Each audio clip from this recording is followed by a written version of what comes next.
Hello friends, welcome to my page. I hope you already liked, subscribed and shared our page. In the previous videos we had considered up to question number 4 from the exercise 11.1. So today obviously we are going to consider the next example, which is question number 5, which is going to be very simple but little bit long example, but for calculation it is very simple. Now what is the example? We will read the example first, then we will see how to solve it. An ant is moving around a few food pieces of different shapes scattered everywhere on the floor. So obviously when food pieces are scattered on the floor, you know that ants are attracting towards it. So same thing is happening here. For which food piece that particular ant would have to cover longer round, that thing we have to calculate. And what they are saying here, remember what we have to remember: circumference of a circle can be obtained by using the expression c is equals to 2 pi r. That already we had seen in the previous examples. So if you haven't watched that videos, you can watch that videos from the links which are given in the description. Okay, so how to solve it now? Here that ant is also shown in the picture. Okay, now here three different food particles are given. Three different food pieces are there. Their shapes are different. So we will consider first shape, which is A number.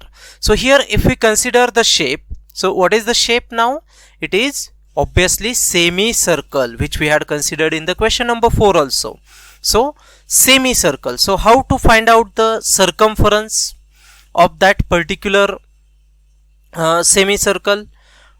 We have to find out the circumference value and then we have to take it half. Okay, so here radius, first of all I am going to calculate the radius. So what is the diameter here? 2.8 centimeter is the diameter. So therefore we have to take the half value of it. That will be the radius. So what will be the radius now? 1.4 centimeter is the radius of that semicircular food piece. So what is the shape of that food piece? Semicircle. Okay, now we will calculate the circumference. That means we have to calculate the perimeter, and in that perimeter we have to include the circumference also. So here why I am adding this 2.8 centimeter to half of that circumference in order to calculate the perimeter? So you know that perimeter means outer boundary. So see here, that half circle which is considered to be boundary of that semicircle. So that boundary is half of the 2 pi r, that means pi r. And again here those two ends are joined with diameter whose value is 2.8 centimeter.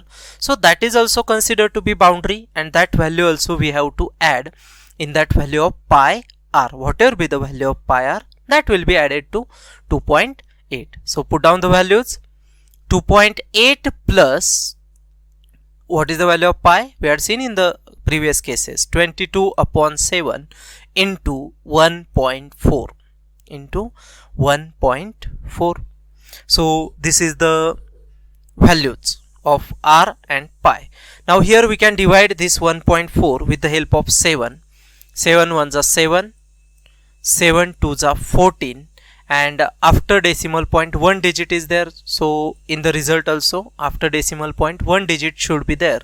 So therefore 1.4 divided by 7 will be 0.2, and if we take the product of that 22 and 0.2, which will become 4.4, that product will be 4.4. So we have to add 2.8 and 4.4. So therefore perimeter of the given food piece whose shape is semicircle, that will be referred as a 7.2 centimeter. This is the first food piece. Now we will consider second food piece. Okay, now here again semicircle is involved. Semicircle is there in which diameter is not drawn. So that means we have to consider the circumference of that semicircle. Then we have to add the values. Which values? Some another sides are there. You can see here top side is there, then vertical two sides are present whose length is 1.5 centimeter. and this horizontal side is 2.8 centimeter. So in order to calculate the perimeter, first of all we have to calculate the radius of that semicircular part. Okay, so in the same way which we had done in the previous case, in that same way we have to calculate that radius, and again it will become 1.4 centimeter. Now in order to calculate the perimeter, I am going to add these three sides and that circumference of that semicircle. So what are the three sides now? First is 1.5 centimeter, 2.8 centimeter which is top side, then again another vertical side which is 1.5 centimeter, and plus circumference of semicircle which is calculated by pi into r. Okay, so put down the value of pi r. Before that you can add these three values, 1.5 plus 2.8 plus 1.5, it will become what? It will become 5.8 centimeter, plus I had kept the value of pi which is 22 upon 7 into 1.4, and just we had calculated this multiplication which is nothing but 4.4. So what will be the next step now? 5.8 plus 4.4 which will be 10.2 centimeter, which is the perimeter of this second food piece on which that ant is moving. Now we will see the third shape. Okay, again in this third shape there is a semicircle, so we have to consider radius of semicircle in the same manner which we had considered in the previous two cases, and again it will become 1.4 centimeter. Now along with that semicircle, okay, it is cone shape now. Along with that semicircle there are two lines line segments are there whose lengths are 2 centimeter. So in order to calculate the perimeter, we have to take circumference of that semicircle plus these two lengths. So see how we are going to calculate this 2 centimeter. Okay, then plus circumference of that semicircle whose diameter is 2.8, and again plus 2 centimeter which is the remaining side. So put down the value of pi and r, and we know that 2 plus 2 will be 4. Again we had made the calculation for 22 upon 7 into 1.4 which is nothing but 4.4. So therefore we have to add 4 plus 4.4, and then we are getting final perimeter as 8.4 centimeter. So if we consider all the perimeters, I will go back side.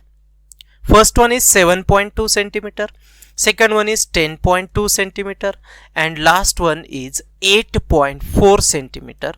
And by observing all these values, it is clear that ant will have to take a longer round for the food piece B, because the perimeter of the figure given in the alternative B is the greatest among all. So in this way we are able to calculate the perimeter of different shapes in which circles are involved, lines are going to be involved, rectangles are going to be involved, like this.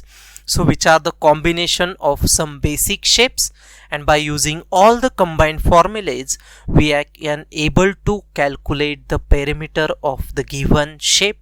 So I hope you got how to calculate these perimeters.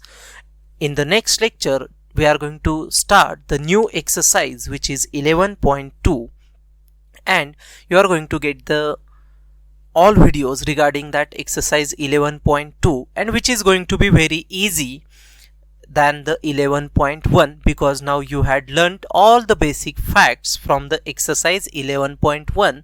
So it will be very easy to understand the exercise 11.2.